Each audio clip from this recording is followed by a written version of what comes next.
Formulé comme ça, en fait, je dirais que le thème, c'est l'imperfection. Le fait que les choses, je pourrais résumer ça, quand on va en forêt, quand vous allez dans la nature, il n'y a rien qui est parfait. Tout est malade, tout est brisé. Toutes les plantes sont mangées par des insectes, les insectes ont des maladies.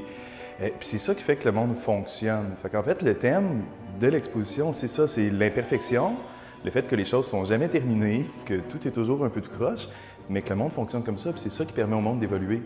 Puis on peut appliquer cette réflexion-là même à notre vie à nous. Mais l'œuvre en tant que telle, c'est vraiment une installation, donc qui englobe tout plein d'éléments, tout plein de morceaux, mais c'est vraiment conçu comme un tout.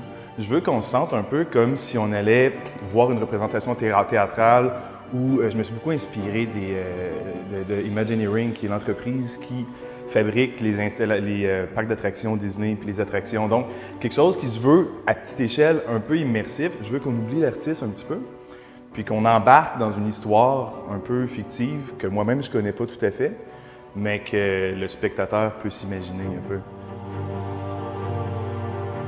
Dans l'exposition, il y a une chaise et un bureau, donc on peut déjà supposer que quelqu'un s'est déjà assis sur cette chaise. Je pense qu'il y a l'idée d'un créateur parce que l'installation, en fait, elle est constituée de tout plein de morceaux mécaniques, certains qui fonctionnent, certains qui ne fonctionnent pas, une grosse partie qui fonctionne plus ou moins bien aussi, de manière intentionnelle. Mais donc, on sent que quelqu'un a mis beaucoup d'énergie, beaucoup de travail pour fabriquer tous ces éléments-là. C'est beaucoup ça qui accroche aussi dans l'exposition, c'est le côté compliqué, le côté mécanique, le côté on peut passer beaucoup de temps à regarder puis à approfondir.